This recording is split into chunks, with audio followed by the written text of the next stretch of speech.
should. Yes, it's got the border. Okay. So, welcome back to the BCT Dive. We are going, for this episode, we're going to look at Lobo and Red. I picked Lobo, and of course, Tyler, you picked Red Hair, Jason Todd. Yeah. And starting with Lobo, and I love how the quote here for what he said is, "I killed every living thing on Zarnia for fun. I killed Santa Claus and the Easter Bunny and things that don't even exist." Like, yeah, that sounds about right for Lobo. Yeah. That That's Lobo pretty much. That does sound about right for Lobo. And then Lobo will kill everything that is okay, fair enough. Lobo is an intergalactic bounty hunter, the last Zarnian known for his colorful speech and rapid regeneration. He's been a nuisance more than a threat. Now we are going with the original Lobo, simply because I refuse to acknowledge the new 52 Lobo. It's like Rick Grayson, where I refuse to acknowledge that exists. Simply because they turned my boy into something else.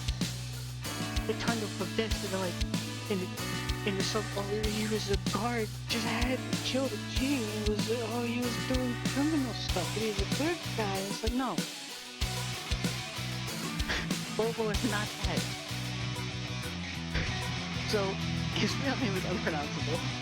His main alias is Lobo. Other aliases are Main Man, one who devours your entrails and thoroughly enjoys it, the Bow,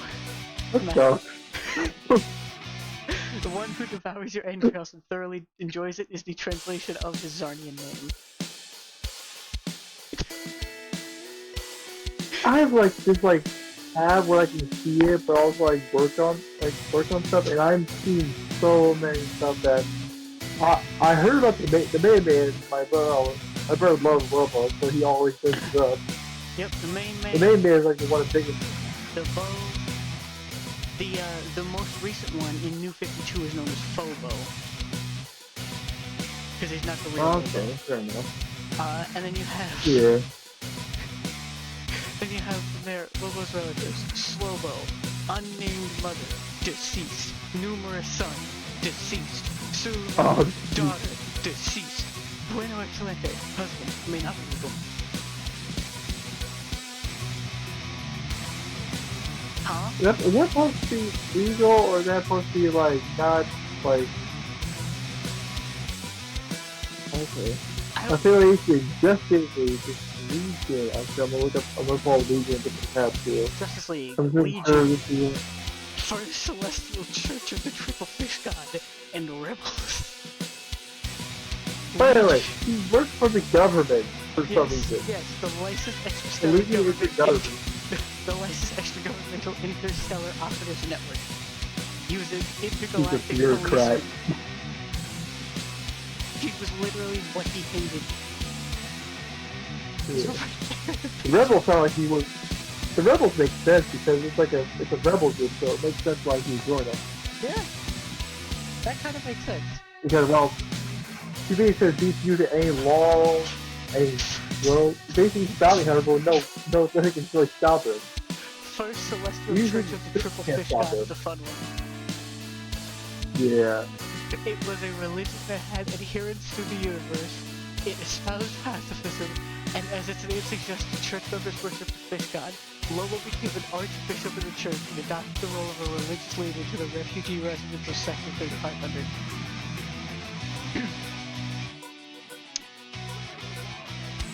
So that happened at some point. Alignment, bad, public identity, his race is Zarnian, he's apparently single even though he is married right here, and it may not be legal, we don't know. Occupation, priest, assassin, bounty hunter, you know, the usual things for a flying spaceman on a motorbike with low space stuff. Usual things. The guy, he's 7'6", 640 pounds. I don't know how to get that. That man is heavy. He's chunky, 640 boy. pounds. Yes, he is very chunky. Oh gosh. Okay, red eyes, black hair, blue or white skin. That's... How do you confuse those two? I don't know. I'm with the beers right now. I don't understand how. I mean, in the photo they've got, he's got white skin. So, I don't... I'd be confused. Okay. Trust me, if you ask this, I don't know. I mean, yeah, I just don't understand. They probably will, hopefully don't go like too big into this stuff, because I have to skip forward and stuff, because even if you a deep dive, this film is like, whoever posting it, it's kind of like kind of kids in there. I don't know, but it's in dark places.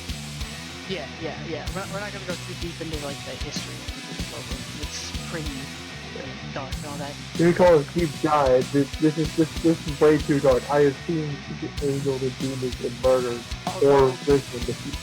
Although I do want to go over this bit. He is the last of his people for one reason. He killed them all. He hails from the planet Zarnia, which was a virtual paradise that knew nothing of war, and the Zarnians were almost immortal. When Lobo was born, his evil was so frighteningly apparent, the nurse who delivered him went insane and became the planet's first mental patient in 10 millennia, after the infant Lobo chewed off 4 of her fingers. And then Lobo knew he was one of a kind, he wanted even more. Inspired by the idea of genocide, he created a swarm of lethal scorpion-like creatures. He sent them on his people, wiping out his entire species, but himself. He claimed it was a science project and gave himself an A. He pulled genocide. He literally said, listen.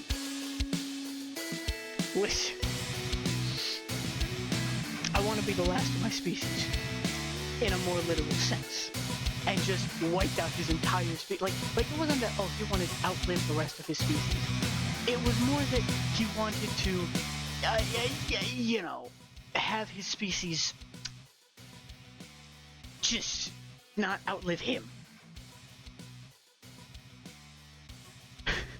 And then this is the thing I don't understand. Lobo has a strict code of honor when it comes to these agreements and collecting bounties.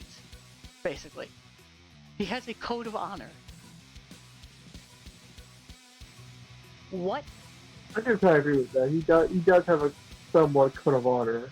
He doesn't. Yeah, but he does keep up to it.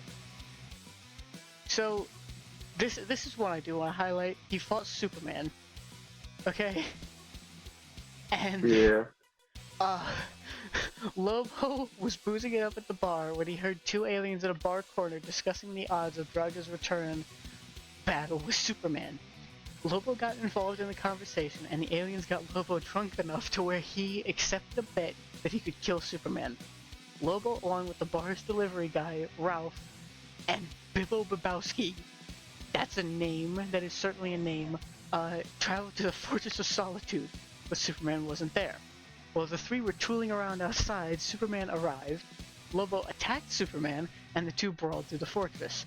Superman escaped to a Kryptonian exosuit he had, and battled Lobo outside while wearing the suit. Lobo blew the suit up with missiles from his space hog, and Lobo and Bibbo presumed Superman dead. They then collapsed, both very drunk. It turned out that Superman was safe inside the fortress and had faked his death inside the suit.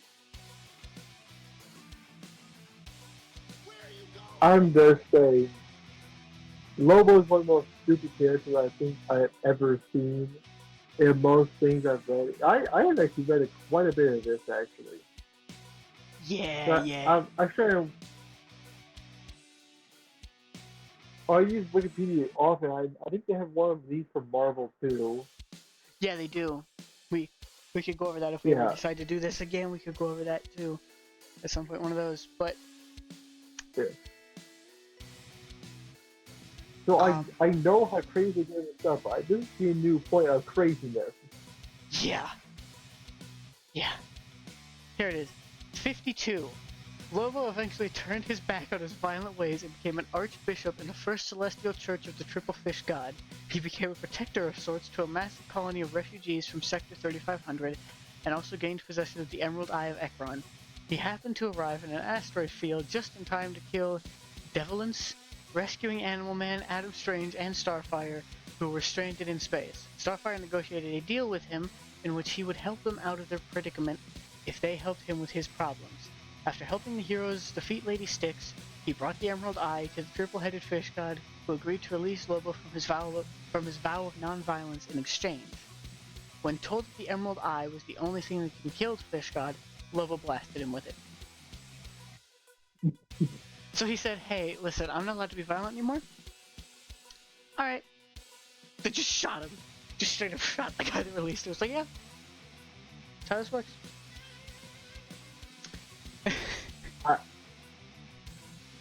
I have read some DC stuff. I admit I never heard about the fish god, but did not put it against it either.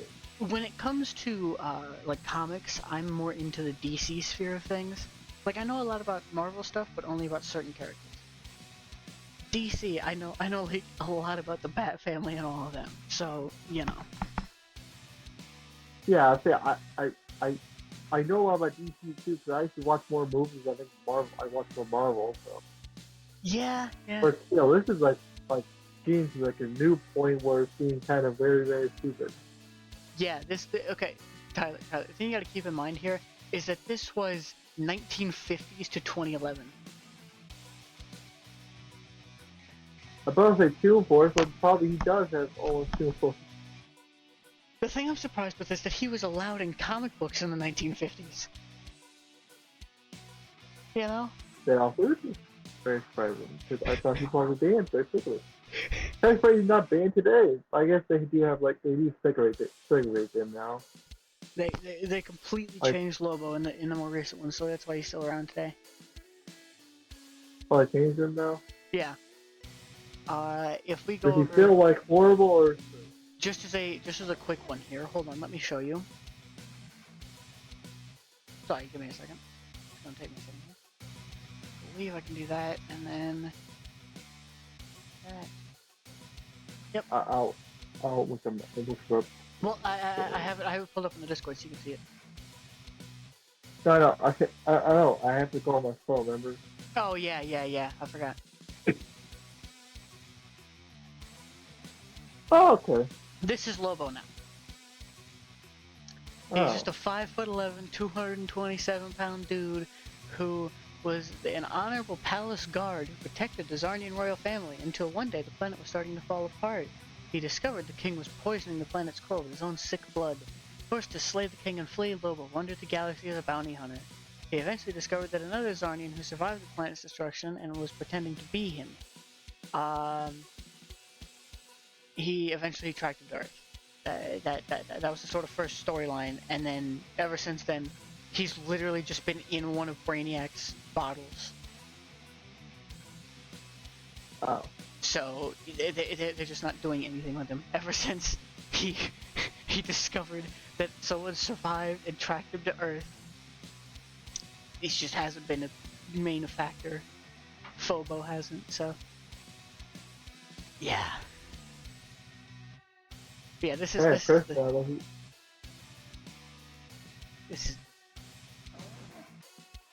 Lobo 2 primary. This is the one we need. Lobo 2. Yes. Lobo second version. Lobo 2. 2011 to present. Lobo 2.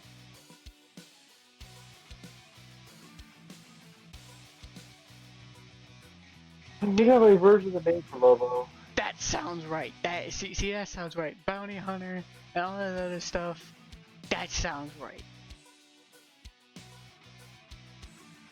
But either way, we were getting to 1950s to 2011 Lobo. We were going through that. Yep. Because this is the more fun one. Where are you going? So once One second. So now we are at the powers and abilities section. I will let you catch up here on your page. That way you can read these along with me. Let me know when you're there.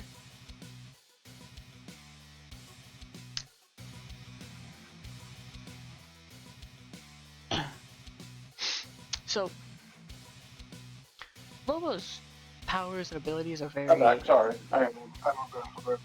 Okay, so I'm still having it on my own, or I can see it. So I'm still know what you're talking about. I read that while we were talking. Okay. So keep on talking. I'll do that. So, I'll still talk.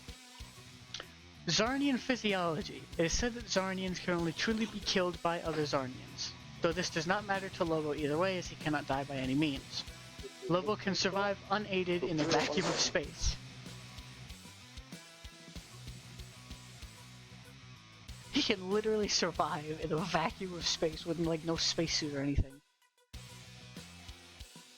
This is. Sorry, here's my audio. You're okay. When talking about Lobo, you have to fix the audio. When you talk about Lobo, when you talk about the real main man, you gotta make sure everything's working right. Otherwise, he's gonna find you. But he's all Superman. He's gonna get it. well, right here, superhuman strength. His strength varies greatly from rider to rider. Lobo has shown sufficient enough strength to knock out Superman with his blows without too much apparent effort. But at times is barely able to pick up cards. We saw with the Batman when we were out previously that he can click on hidden dust.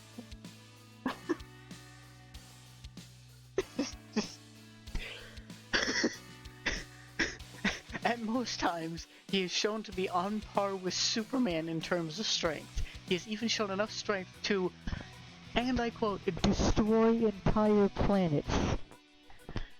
More often than not, Lobo is able to effortlessly lift far in excess of 1 million tons.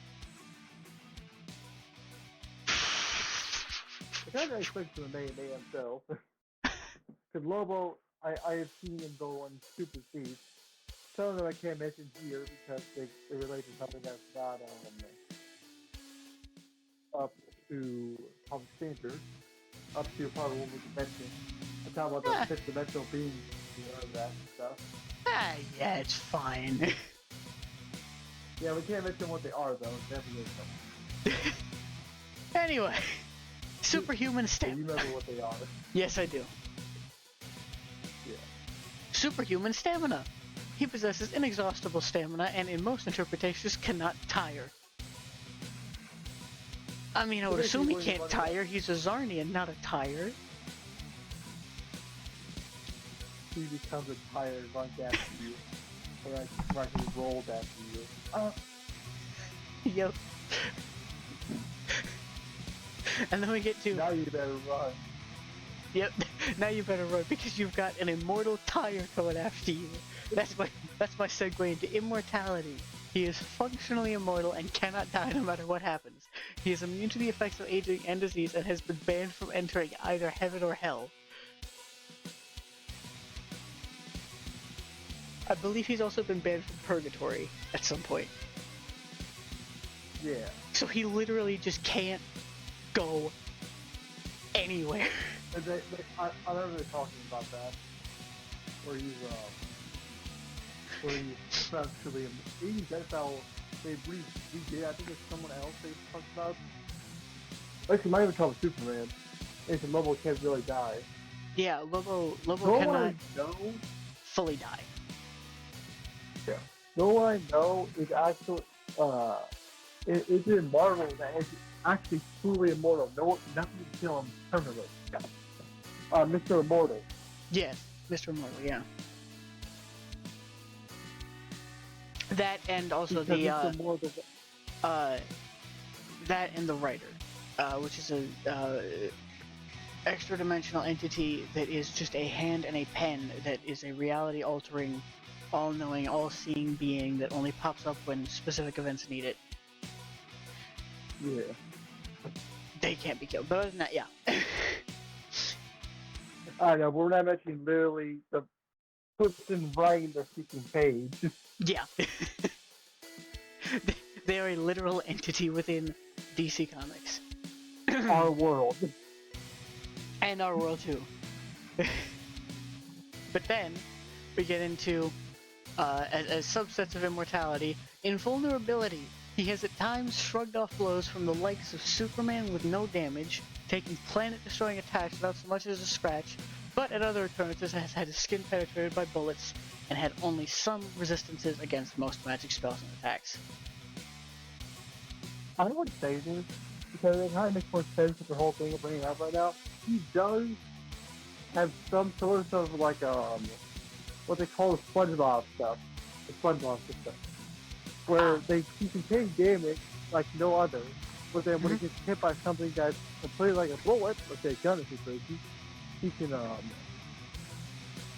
completely ignore it, or he can take it and get killed by it, something like that. Yeah. So of course he can't get killed by it, like well, he can't die. Yep. The devil and God himself, they said, "Oh, no, we're not messing with that guy." He literally, this isn't mentioned here.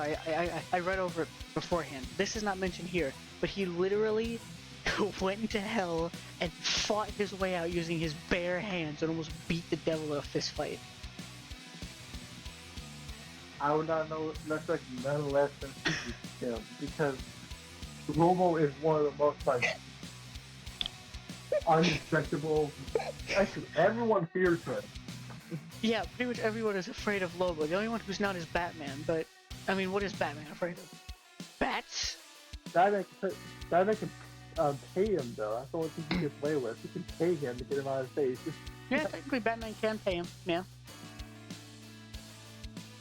You can't really fear him because he can just pay him off and get away. he could just be like, whatever your benefactors are paying you, I'll pay you double. 200,000. That is like that's something. He's just like, whatever Darkseid's paying you, I'll pay you double. He's paying me $8 billion. Listen, Alfred had like 490 billion when he died.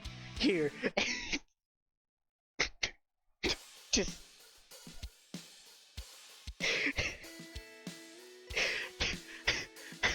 We move on from all the invulnerability, all that sort of stuff, to regeneration. If Lobo does somehow sustain an injury, his accelerated healing enables him to regenerate damaged or destroyed tissue instantly, with little apparent pain. He will apparently heal from any injury. For instance, Lobo can regenerate out of a pool of his own blood, apparently recycling the cells instantly. The speed of regeneration is also varied throughout his appearances.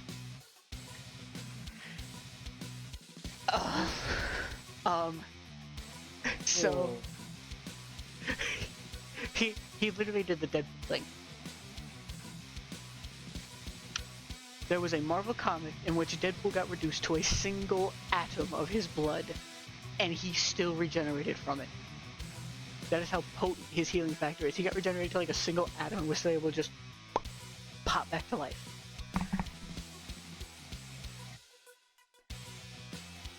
So, from that point, we move on to one that kind of has to do with that, biofission.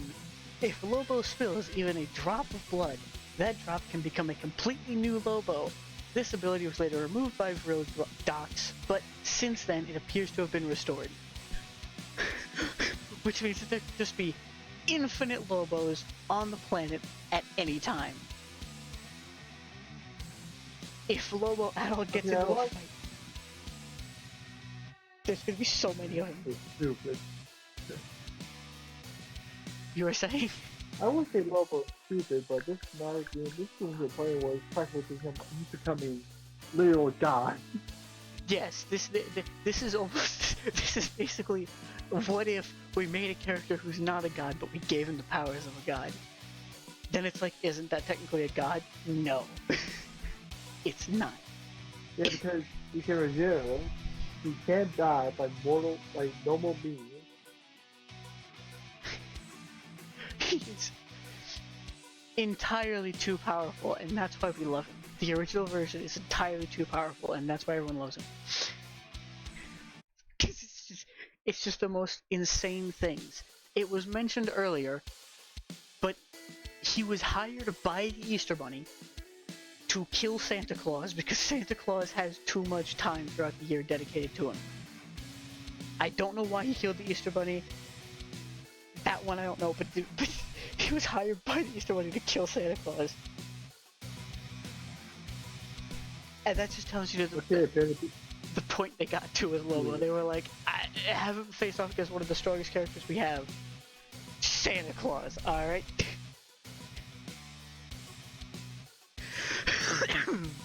You know what? I would say I'm kind of like freaked out by that, but I'm not. But that's pretty normal with Lobo. Yeah, that's very normal. Especially this. If this next one's embellished, that's especially normal for him. According to Lobo's own words, he can ride through the cold of space and the heat of blazing suns. Once he withstood a flaming attack which killed dozens of thunderers of Quard around him. That's just thermal immunity. So he just can't be affected by heat. He's a little sweaty, that's it.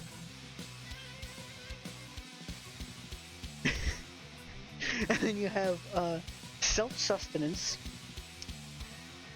Lobo does not need any food, water, air, or sleep, and he can survive in a vacuum of space without any harm. Which at that point, I mean, that's just Batman, but can survive in space. Because, I mean, have you ever seen Batman eat? Have you ever seen Batman eat in the, what, 80 years he's existed? No. Not 80.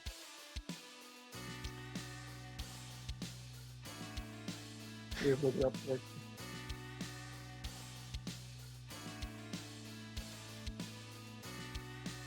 I gotta think now.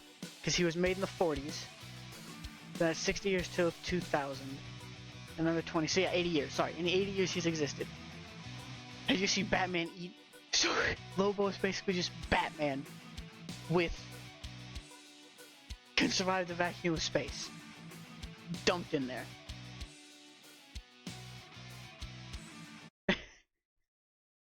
And then he has something that kind of has to do with all of his immortality and all that sort of stuff and being banned from, you know, all the different afterlives. Possession. Due to Lobo being banned from the afterlife, if Lobo's body dies, his spirit may wander the earth. With this, he can possess other beings and even repossess his own body, no matter what state it's in. So you could just be walking along one day, you know, just you know, having a normal day, and then all of a sudden, Lobo. You would become Lobo. Yeah. Nobody knows how. Lobo just pops up into existence somewhere. Now, this I believe is actually, this is all part of the Zarnian physiology thus far. Including this, which is superhuman reflexes. He possesses the ability to sharpen his awareness and increase his temporal flow, avoiding or attacking enemies and threats that move faster than humanly possible. He can react against enemies and weapons moving at incredible speeds.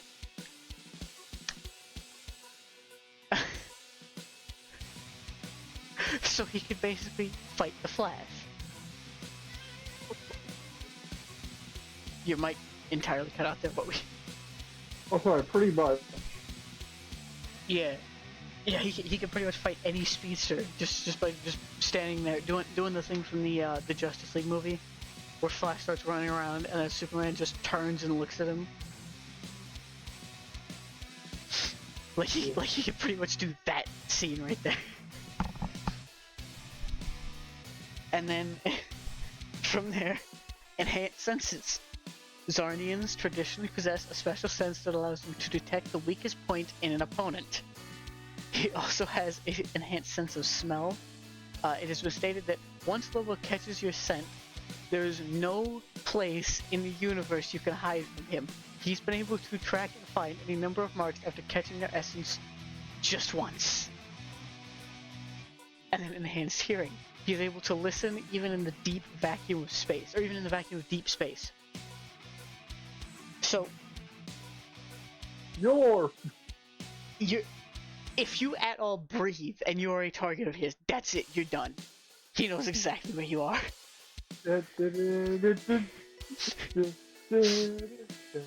If you basically do anything, if you take a step, you sneeze, you breathe, anything that could leave any sort of scent Break his behind. finger and stick on the ground. Do you hear Any, monkey fish? anything that could leave anything behind. He's just like, huh? I heard you. All the way across, I like, smell it. all the way across like 14 different galaxies. I heard you. And then, Him. I smell that smells. yep. And then you've got the fact that he's an expert combatant. Lobo is a proficient hand-to-hand combatant, being able to hold his own against such accomplished fighters as Superman, Batman, Aquaman, and Etrigan. A lot of men. A lot of Lobo had Batman. a form. A lot of man there, you know. Superman, Batman, Aquaman. So what you're saying is he hasn't been able to hold his fight against Wonder Woman? I didn't see any ladies in that list. I assume they took it off the list, so I did something. He's worked with Wonder Woman, I know, but...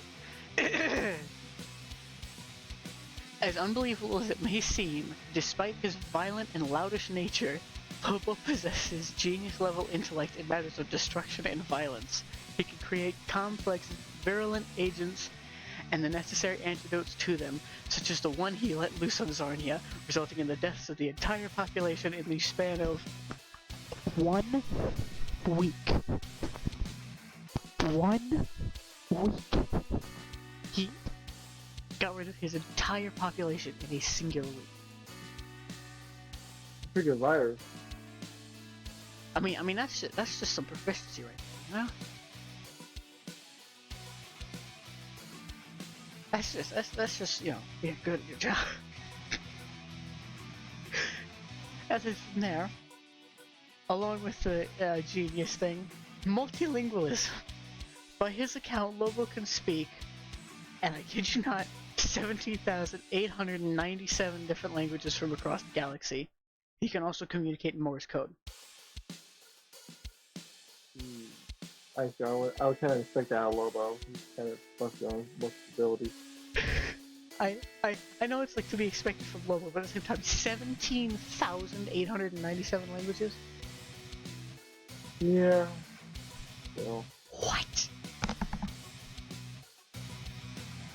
And then, mechanical aptitude. He's modified his space hog to turn it into a warp speeder, filled to the exhaust with advanced weaponry. Lobo was even able to scavenge parts from a destroyed time hopper and attach them to it, producing a functional time machine. So he has a time-traveling warp speed, weapon-filled motorbike. Flying motorbike. Pretty much. And then he also loves space dolphins. Because, you know...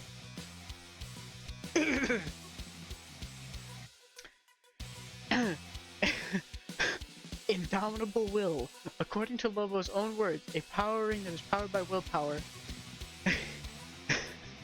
And no one has more willpower than himself. He once used his own willpower in conjunction with his fabulous strength to break a force field created by, what is that name? Gnort? Gnort? It's not even a link, I can't even click on it to figure out who that is.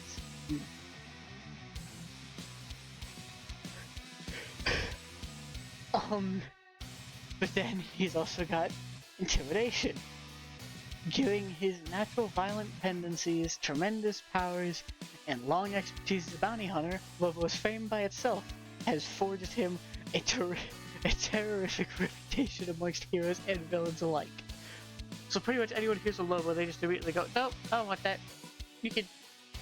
Nope, nope. Yeah. Anyone hears about Lobo, they're just like, nah, I don't want to hear about him. I already heard about him enough. And if I hear about him anymore, I might have to announce a site-wide code brown. So, you know, that's their sort of mentality in my mind. Then we have, of course, the next one. As incredible as it might be, Lobo has no problem and enticing and even having his way with any female he's interested in. Yes. Because, of course he would. You know, of course they'd have a character this powerful just be like, yeah, why not? You know, gotta give him something. I expected it, but still. Yeah, it's one you expect from him, but still, you know. He also has tracking, obviously. We just read that he can hear you in the deep vacuum of space, so yeah, of course he has tracking. I And think then, he can. yeah, he literally just does the "you can't escape me" thing. It's just like, I'm just like just that you can't run, you can't hide, you can't do anything. Pen your will now. I will always find you. He's the guy from Taken. I don't know who you are, but I will find you, and I will kill you. Kill you. But equipped with a certain set of skills.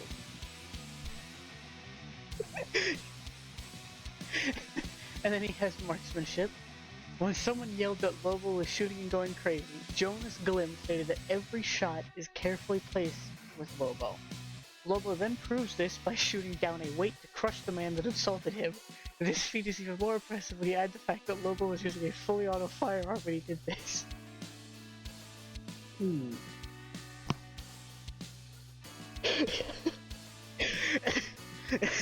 So this dude just said, "I don't like you. You're shooting and going crazy," and then immediately got crushed. Pretty much. He was just like, "Stop shooting the stove." He's now a paste. No. I'm not going crazy. You're the one that's a paste. And then from there we have weaknesses, which can you believe he has weaknesses? No. Unpredictable temperament. He loves to fight, loses patience easily, is incredibly arrogant, and does not get along in groups. At the time he was in the Legion, his comrades were often targeted of physical and verbal violence on Lobo's behalf. I mean, I can see it. That fits. And then you've got his moral code. He is an infallible man of his word. He will never break a contract, even if it means his death. However, experience has taught him to choose his words carefully to allow for loopholes. That does make sense, though, like Lobo. You know? He gets to know someone, like maybe goes to a bar with him, and he's just like, "Oh, I kill this guy now." He has a loophole. Or something. And then this was something that was addressed earlier, vulnerability to bullets. His invulnerability is ineffective against bullets, but his immortality prevents him from dying from such damage. So he can still be hurt by bullets. He just can't die by them. Yeah. And then he has vulnerability to toxins. Despite his tremendous resilience and the fact that he is functionally immortal, several gases and toxins can slow Lobo down, impair his reasoning, or even knock him unconscious.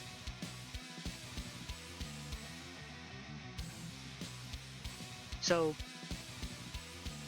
I mean, that's not too bad, everything considered, you know? That's not too bad. And then, I'm surprised he has not been an Orange Lantern at this point because one of his weaknesses is greed. The most important and at times only reason for Lobo to take action or a side into a conflict is money. His actions and deeds aren't measured by heroism or good intentions, but for the fee he'll collect once the task is completed. So, you know,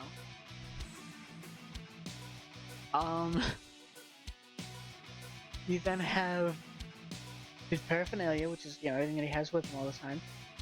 Transportation in the Space Hog. Lobo Space Hog. It boasts a miniaturized 17-liter power plant with 3 times turbo and full hands-off facility. 0 to 60 is instantaneous. The top speed is a cool several million Ks per minute. It runs on unlimited. Its name is Ramona. The space arctic is Ramona. He named it Ramona. and then you get his weapons. He has the chained hook. His signature weapon is a large gunning hook on a titanium alloy chain.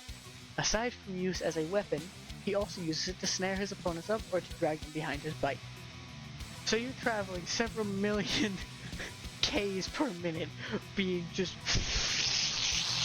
like smacking on every asteroid you come by in the middle of space on a hook. And then he's got frag grenades, in quotes, red powering, formerly. And then he employs a wide arsenal of firearms, explosives, and blades, including a laser gun, a large combat knife, and even a quote-unquote guilt grenade.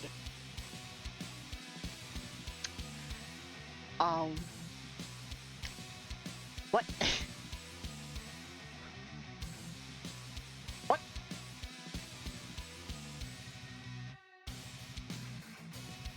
From there, a couple of little notes here.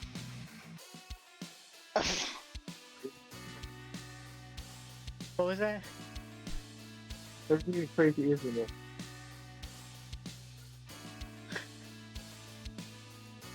We get onto the notes, which was after Crisis, he did change to Phobo, which we were talking about earlier. Illustrators have taken liberties with his hair color. In his earliest appearances, his hair was purple. In his later appearances, it was black. And in many issues, it was actually colored gray. Now, originally, Lobo belonged to a race of aliens called the Valorpians, who were all killed by the Scions, with Lobo the only survivor. After Crisis, the name of the race was retroactively changed. In later appearances, the Zarnians, with Lobo himself now the cause of their death. Yeah! I think that fits the character a little bit more. Being the cause of their death. And then Lobo is a pastiche of the Marvel Comics character Wolverine. I love how one of his catchphrases is that a fact now, or is that so? And then I like that. It says like those are two of his catchphrases, and it says it's an ominous precursor to Lobo backing up his point violently.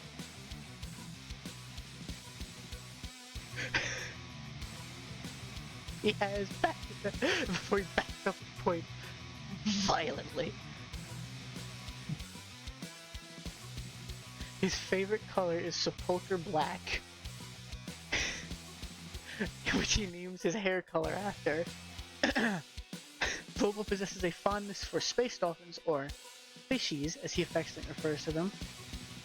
In fact, they are the only thing that has made Lobo feel genuine love since the passing of his beloved Fitty. Superman pointed out Lobo is Spanish for wolf on their first meeting. Being an alien, Lobo had no idea what a wolf was. Strangely enough, Lobo was later temporarily transformed into a werewolf before being cured by Vril Dox.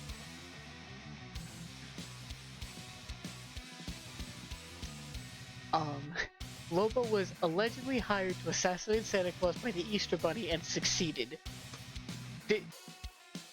This is the stupidest line I think I've ever seen.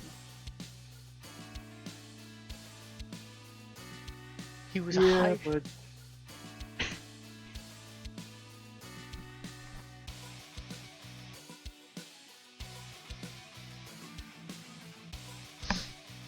and then Stan Lee declared himself an unconditional Lobo fan. And that's all there is for Lobo. I have to say that his I think has to be one of the dumbest ones we've read thus far. Probably. Just because of the amount of stuff he's done. Now let's. Yeah, I was about to say, let's make sure we didn't ruin our Super Bowl, so we only got like a bad end this one now. Okay, let's go over to the next one. Red Hood?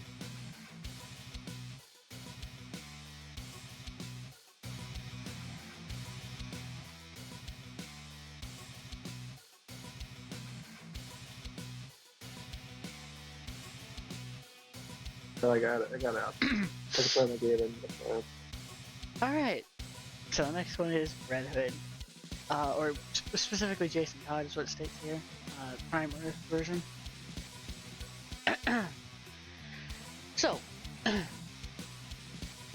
Jason Todd is Red Hood, a vigilante anti-hero who is a member of the Bat family and the Outlaws. Jason became the second Robin after Dick Grayson became Nightwing, and Batman was in need of a new sidekick. Jason was trained by Bruce and was his ward and partner until his death at the hands of the Joker. He was resurrected by Talia al Ghul using the Lazarus Pit, and then trained by both the League and the Outcasts. He eventually returned to Gotham City under the new alias Red Hood, using more lethal methods to fight crime. So that's the usual thing we know for him. Yeah, the backstory to him. The thing that I find fun, we're looking at the mainstream universe one, but the original one, the way that he came back, the way they originally explained it, was Superboy got mad and punched a hole throughout the entire time-space continuum, and then Jason just woke up. That was how they originally explained it.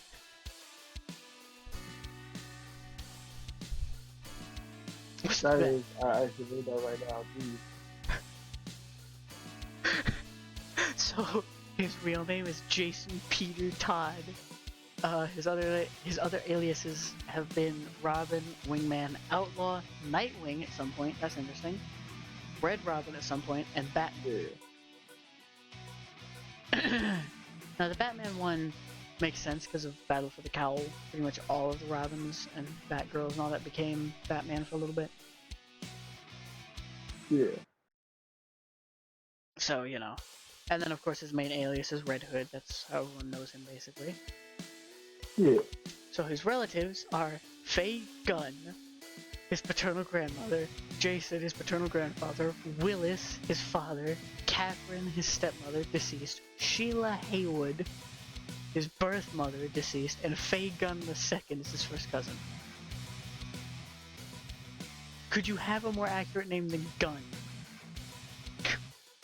When we're talking about Jason Todd here. His affiliations are the Bat Family, Generation Outlaws, formerly the original Outlaws, or just the Outlaws, I should say. Batman Incorporated, Allcast, League of Assassins, Rent-A-Bat, Task Force Z, and Titans.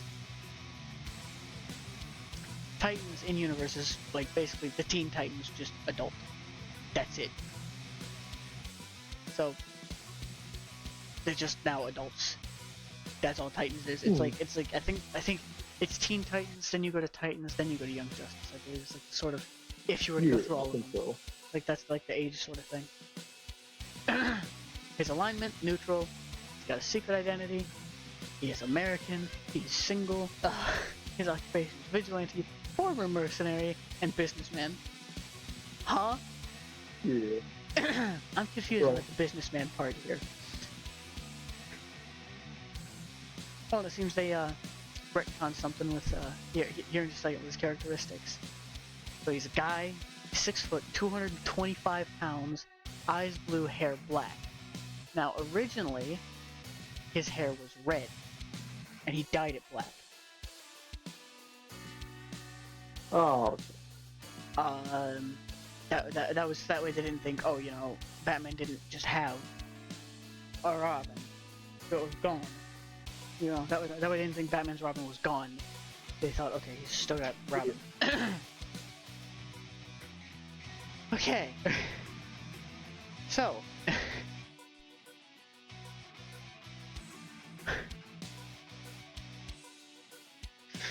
Okay. I gotta find the one that I just want to talk about here with his backstory. He made an attempt to steal the tires off the Batmobile, managing to get one off before being discovered by Batman. Expecting to be beaten for his crime, Jason was surprised to be offered food instead. He and Batman talked while eating, and Batman told him that sometimes, if you gave people a chance, they might surprise you. Jason would take these words to heart even years later. So the reason he became a robber was just because, I wanted to steal tires. You know, he was just wanting to steal tires.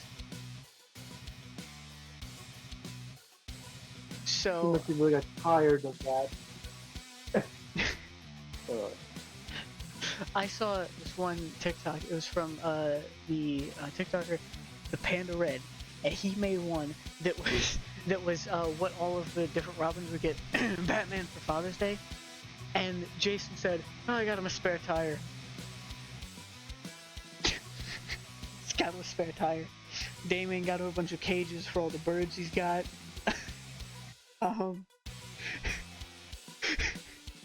Dick got him the buy 3 get 1 free at the orphanage. And Tim got him a Jokes for Dummies book.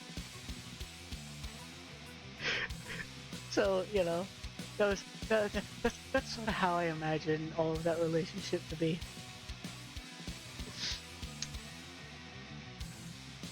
Now, does this feature the one? No, this doesn't. Okay. So, I'm gonna go over the sort of basics of this one. There's one story where I believe there's one story where he is chasing after this, shall we say, very horrible person. And it's him and Batman, and they chase this guy up to the penthouse of his building. Jason gets there first. Bruce then pulls up a little while afterward, only hears gunshots, then as soon as he's able to get out of the car, he just sees the guy that they were chasing fall all the way from the penthouse to the ground in front of him. And then Jason take one step onto the ledge, put one foot on the ledge, and then look over. And then just walks away. And then Bruce has to go up and see what happened.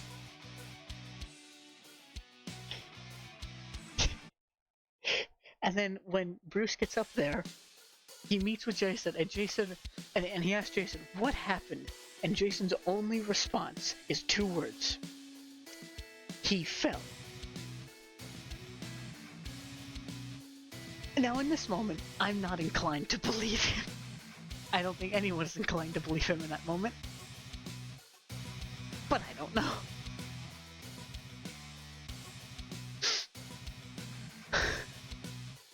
And then you get,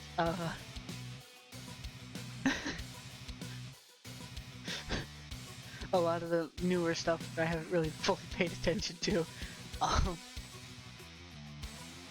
we're not really going to go over because we're getting to the hour mark, and I like to keep these about an hour, hour 15. So. The Outlaws go their separate ways. So the Outlaws have been disbanded in recent years.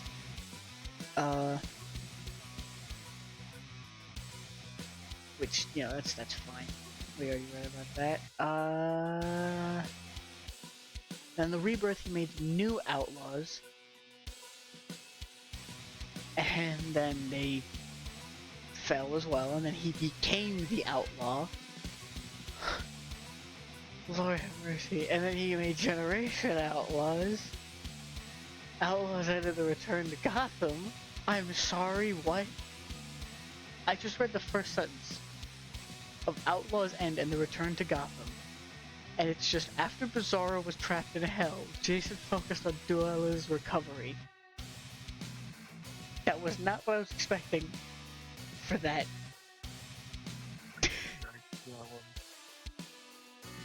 Why not put him in the Phantom Zone?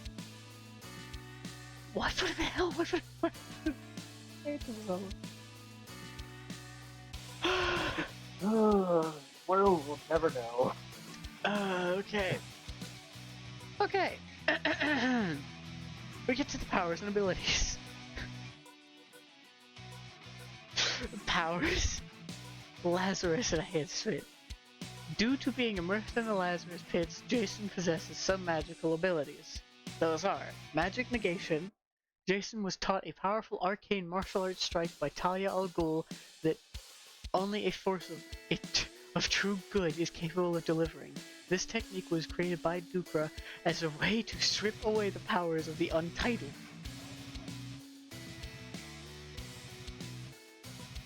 Huh? The Untitled are an ancient clan of siblings that seek to absorb the darkest of shadows to become immortal super beings of pure evil. They are the sworn enemies of the Allcast.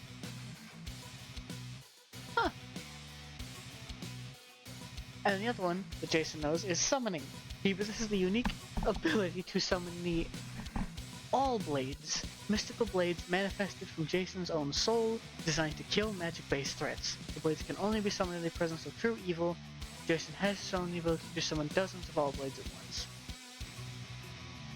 So does that just mean he can do that? I think it's in Hades. There's like the thing with blades where when you dash, it leaves like just a spinning bit of blades there. So is that? Can he just do that? Just have a bunch of blades spinning around him at one point.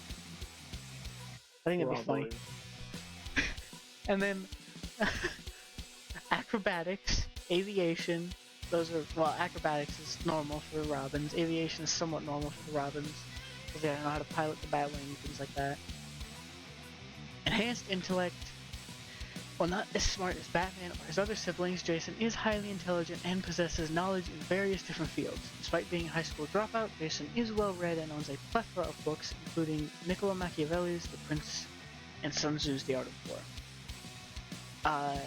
Little point of fact here, in the comics, there was actually, when he died, there was actually a library named after him. I believe it was in Wayne Manor. So, you know, that's cool.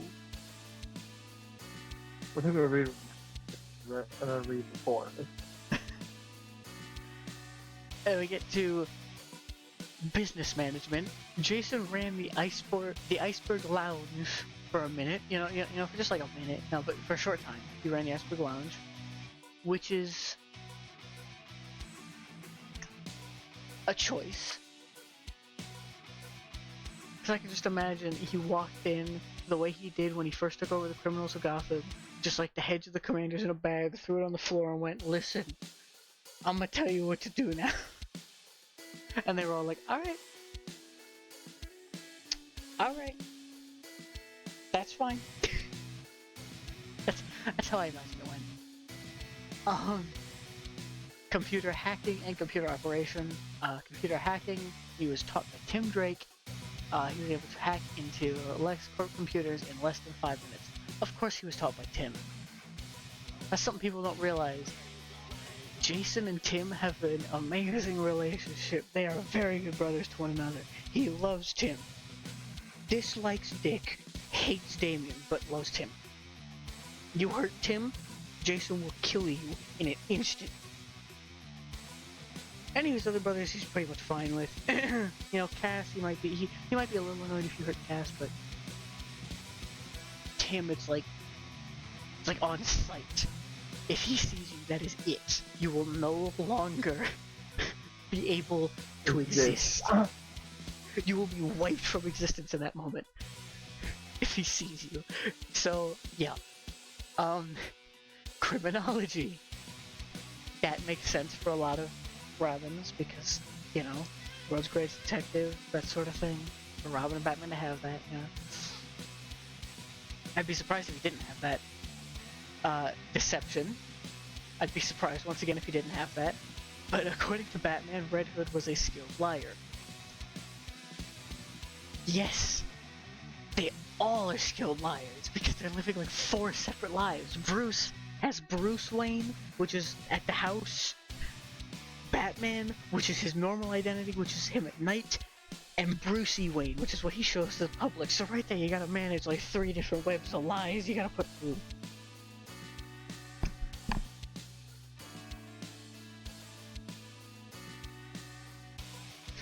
And then, you have occultism, or no, multilingualism and escapology, and disguise. I forgot about all these, I just skipped over all these, I messed up, but disguise. Jason can create extremely convincing disguises. He was once able to rescue Arsenal from a prison in Perak by posing as an obese priest. That was the disguise he used. He didn't go, hey, I have the skill. I'm gonna make a prison guard. No, he's gonna be a priest.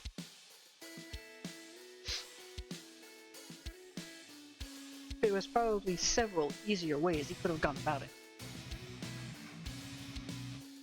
Several easier ways.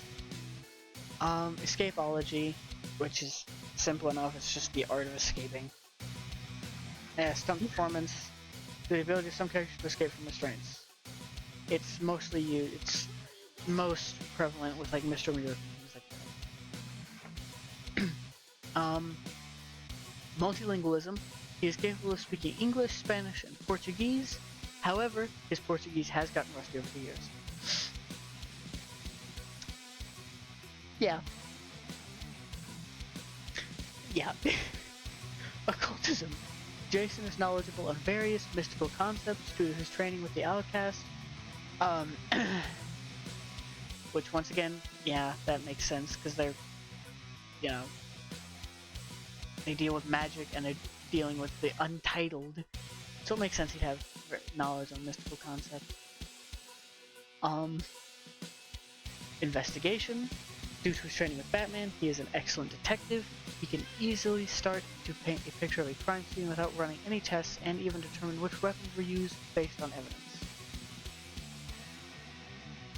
Once again, that makes sense simply because he knows a lot of weapons too. So I could see him being able to be like, oh yeah, I know what this case is from. This is, like, name the exact weapon. the exact model of like if it was a pistol, the exact thing, the model number, everything on the pistol in like a second. The size of the bullet, even though he has a part of the bullet. He can name the exact size of the bullet, even though he has like not even the entire thing. He's just like, yeah, this thing was like 15. You know, it was like 15 inches. You know, it was a pretty big thing. And it was fired out of this specific gun from about 430 meters away on that building. At like a 35, he's just like giving you the whole thing. You're just sitting there like, dude, how do you know this much? And he just is like, I know things. And then he knows forensic science. He was taught forensics and how to investigate a crime scene by Batman to the point that he was a walking CSI team by the time he was 17.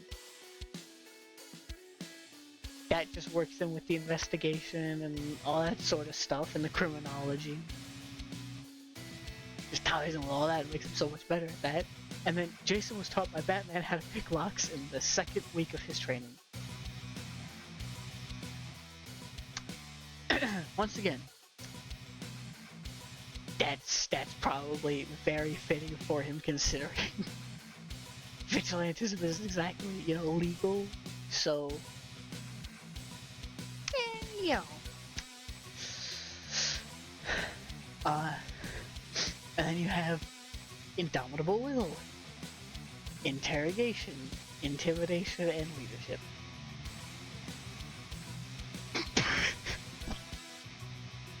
I just scrolled down and I saw something coming up here that's going to be interesting. After leadership, you have martial arts. He's a master martial artist, having received training from many of the world's most skilled fighters, including Batman, Nightwing, Bronze Tiger, Lady Shiva, and the Allcast. He was considered the Allcast's most successful pupil, earning him respect and secrets only he has been able to unlock. Even Damian Wayne, who doesn't have a very high opinion of Jason, considers his older brother to be one of the greatest fighters to have ever lived. As part of his Robin training, Bruce taught Jason a technique called Language of Combat, wherein he can communicate with others while fighting. Jason is skilled enough to beat a weakened Deathstroke, and even Ra's al Ghul in combat. Jason admits that whenever he fought Batman, he always held back due to their relationship. So, even his younger brother is just sitting there being like, yeah, I hate him, but he fights really well. You know? Fights really well. And then he knows Dimmak. He is skilled in this ancient form of martial arts where you strike vital points of the opponent's body, causing paralysis, intense and prolonged pain, or death.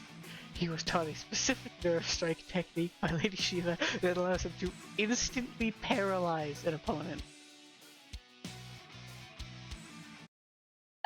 I'm sorry, so he could just smack you on a nerve and you just fall to the ground. Not dead, you just fall to the ground because you can't go anywhere, do anything. I don't like it. Eskrima, which is the like the thing that Eskrima, like Eskrima sticks, all that sort of stuff. I believe. Yeah, weapon-based fighting. Specifically focuses on fighting with either one or two baton-like sticks. Yeah. So he knows how to fight with Nightwing's weapons if needs be. This was the one I saw that kind of surprised me. Omniscience. And it's not formally. He currently has omniscience. Why did you give Red Hood omniscience? This is just stupid. Why did you give him omniscience? Now he knows who the Joker is. Now he can mess with him.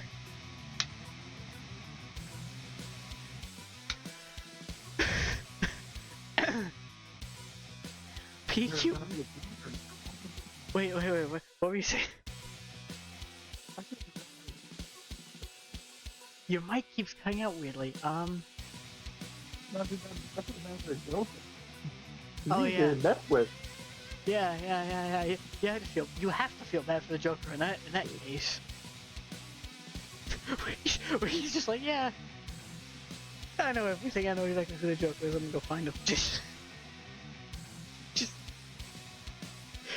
I imagine one day he just walks into the Batcave, just goes, yeah, the Joker lists off the guy's name, and then just says, and like, these are all his relatives and everything, you know, most of them are dead, but still. and then just walks out, and Batman's just sitting there with just a look of like, what? On his face. Like, that's how I imagine all of that going. You then have peak human condition. Through intense training, Jason has trained his body to the natural pinnacle of human physical prowess. His physical attributes roughly exceed that of an Olympic-level athlete. His strength, speed, stamina, agility, reflexes, and coordination are at peak human perfection. He has displayed on multiple occasions that he is quick enough to dodge point-blank gunfire.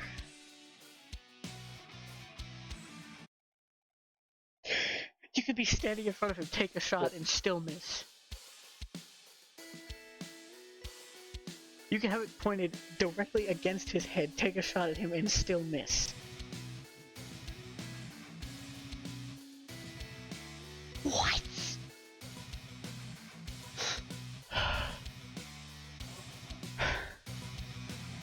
Yeah, okay, that is what I thought it was.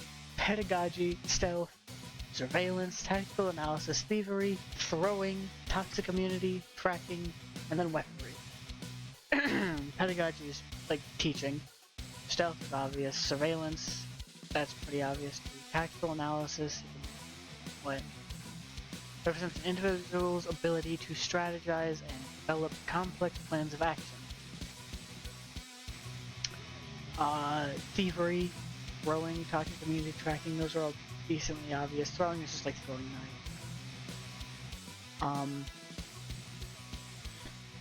Weaponry. Jason is highly skilled with most weapons, though he usually favors using his dual handguns. He is skilled in knife fighting, and can use virtually any common object as an improvised weapon, such as baseball bats, chains, a crowbar, and even a flagpole.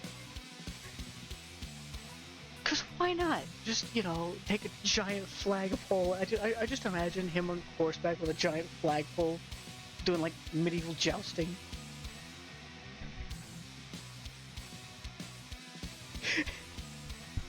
That's the first thought. Just like, yeah, just gonna do medieval jousting with a flagpole.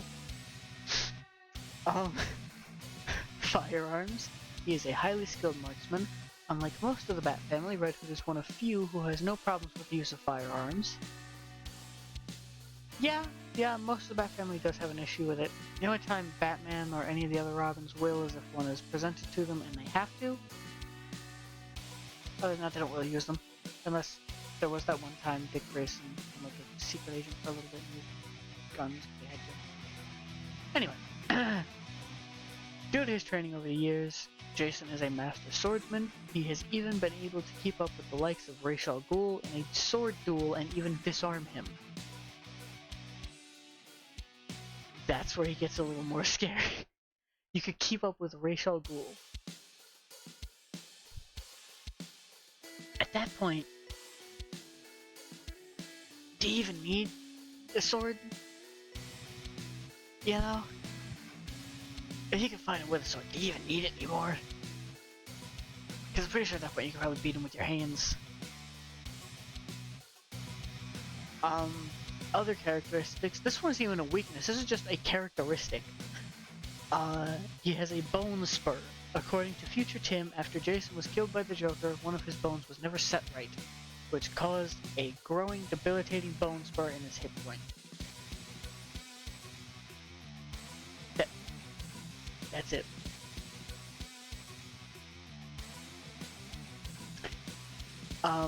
Which now we get into the equipment.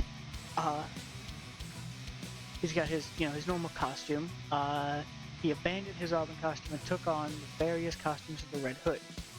After he first returned, it was an ensemble consisting of a black leather jacket over black tactical garments, topped off with his trademark Red Hood helmet, and then underneath he wore his red domino mask.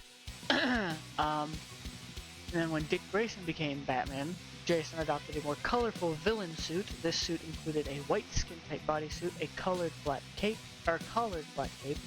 and a large dome-shaped helmet harkening back to the original Red Hood's helmet.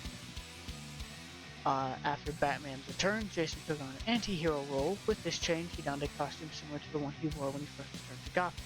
This outfit, save for the helmet, was destroyed when Jason destroyed a submarine smuggling nuclear weapons.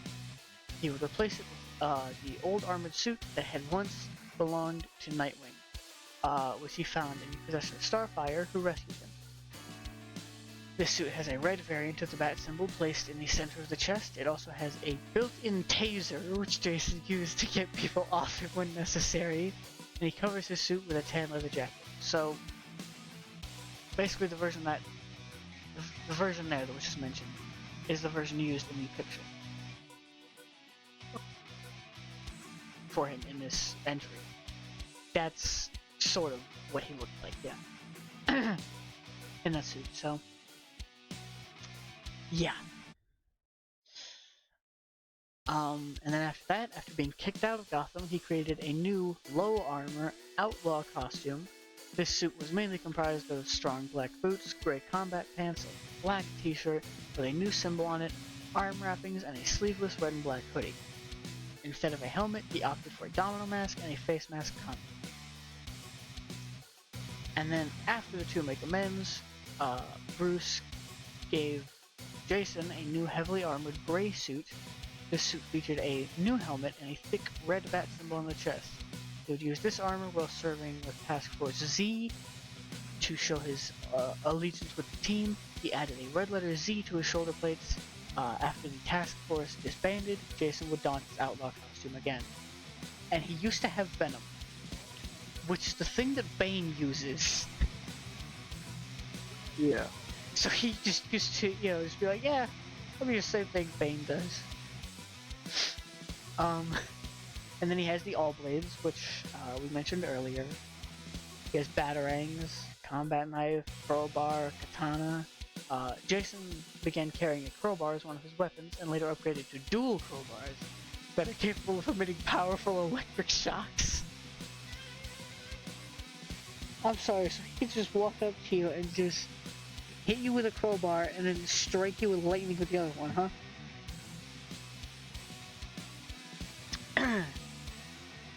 Why does he need that? A crowbar that emits electric shocks?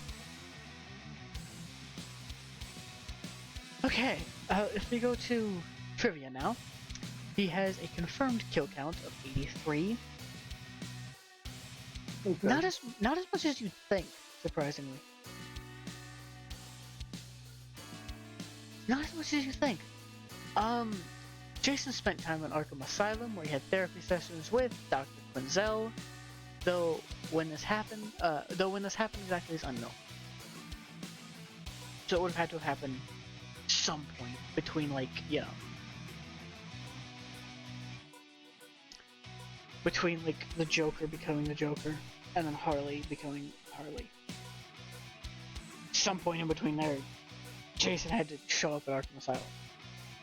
Jason is a closeted fan of classic literature. He owns copies of Niccolo Machiavelli's The Prince and Sun Tzu's The Art of War, and has read the works of Jane Austen.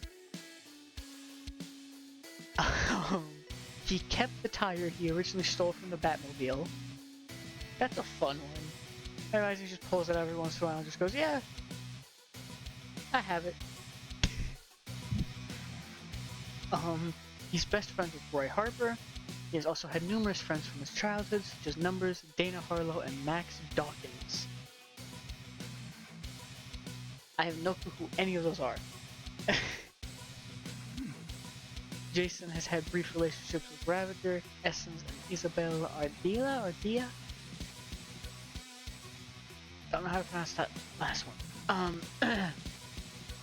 Jason's blood type is O negative, and his secret identity was revealed to the public after his presumed death.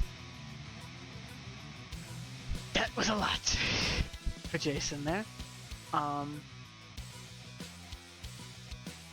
still feel like the kill count's like really low for Jason. I think it should be way more at this point. Kind of surprised.